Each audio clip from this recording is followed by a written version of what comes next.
दोस्तों, आपको ये तो पता होगा कि आज से करोड़ों साल पहले इस धरती पर सबसे विशालकाय जीव डायनासोर का राज हुआ करता था। डायनासोर, जिसका अर्थ यूनानी भाषा में बड़ी छिपकली होता है, जब वे झुंड में चलते थे तो धरती पर तूफान मच जाता था। इन महान जीवों का अंत भी काफी दुखदाई रहा है। दोस्तों, आपको बता दें कि डायनासोर की कई हजार प्रजातियां थीं, जिनमें कुछ शाकाहारी तो कुछ मांसाहारी थे। कुछ डायनासोर बेहद ही शांत स्वभाव के थे, तो कुछ डायनासोर बहुत खतरनाक और हिंसक थे। अगर हम डायनासोर की हाइट की बात करें तो इसके सिर से पूंछ तक की लंबाई 40 मीटर थी और गर्दन उठाने पर यह करीब 20 मीटर ऊंचा हो जाता था, जो 7 मंजिल वाली इमारत के बराबर है। और इसके वेट की बात करें तो एक डायनासोर की वजन कई हाथियों के बराबर होती है। लेकिन फिर अचानक ऐसा क्या हुआ? ऐसी कौन सी घटना थी जिससे इनका अस्तित्व ही मिट गया? तो चलिए, आज की इस वीडियो में हम डिस्कस करते हैं कि डायनासोर का अंत कैसे हुआ।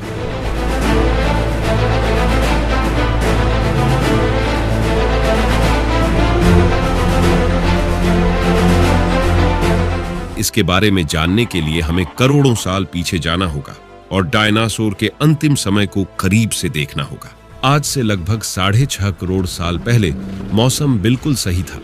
डायनासोर के चीखने की आवाजें आ रही थी। धरती पे सब कुछ हर रोज की तरह नॉर्मल था।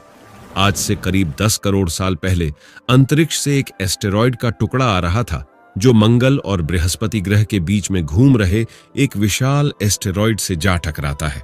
और इस टकराव के कारण उस एस्टेरॉयड की दिशा बदल जाती है, जिसके बाद वह मंगल और बृहस्पति ग्रह के बीच से निकलकर सीधे पृथ्वी की ओर बढ़ने लगता है और पृथ्वी से जा टकराता है, जिसके बाद पूरी पृथ्वी पर तबाही मच जाता है।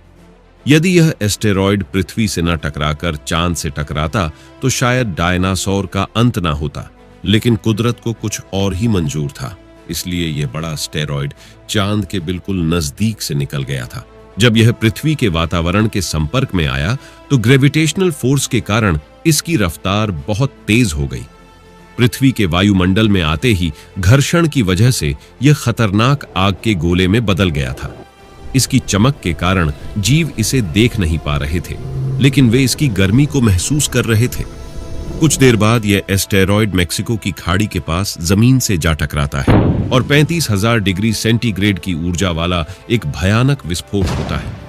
इस टक्कर के बाद निकले धूल और राख धीरे धीरे आसमान में फैल गए, जिसके कारण हमारे धरती का वायुमंडल कई महीनों तक गैस और धूल से पूरी तरह ढक गया। टकराव से लगभग 16 मिनट बाद धरती के अंदर चारों तरफ भूकंपीय तरंगे उठने लगी, जिस कारण समुद्र में विशालकाय लहरों का निर्माण हुआ और सुनामी की लहरें चारों तरफ बढ़ने लगी। इन तरंगों के कारण सभी सक्रिय ज्वालामुखी दहक उठे। इससे रेडिएशन की मात्रा इतनी ज्यादा बढ़ गई कि इसके 800 किलोमीटर के संपर्क में आने वाले सभी जीव जलकर राख बन गए। इस महाविनाश में उड़ने वाले डायनासोर इन जमीनी खतरों से तो बच निकले, लेकिन यह तो तबाही की बस शुरुआत थी, जिसके बाद धरती पर मौजूद सभी प्राणी बीमारी या भुखमरी से मर गए। धरती पर उसके बाद और भी अलग अलग तरह के जीव जंतु जानवर को लेकर वैज्ञानिकों का मानना है कि बहुत सारे जीव जंतु भी खत्म हुए हैं। विस्फोट की वजह से जो लाखों टन मेटल, पत्थर और धूल अंतरिक्ष में गया था, वह ग्रेविटेशनल खींचाव के कारण 40 मिनट बाद आग के गोले बनकर पूरी धरती पर बरसने लगे। साथ ही धूल का बहुत बड़ा तूफान पृथ्वी पर आ रहा था। गर्म हवाओं का तापमान 100 डिग्री सेंटीग्रेड से ज्यादा हो जाने के कारण पृथ्वी के पेड़ पौधों की सारी आबादी जलकर नष्ट हो गई थी। विस्फोट से 90 मिनट बाद धरती का तापमान 200 डिग्री सेंटीग्रेड हो गया।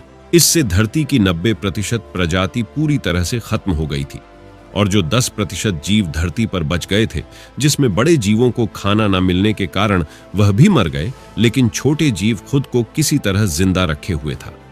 इसमें मेमल बच गए थे। गर्मी से बचने के लिए ये जमीन के अंदर रहते थे।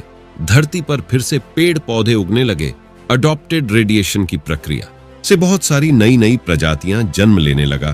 पूरी धरती पर जीवों का फिर से विकास होने लगा था।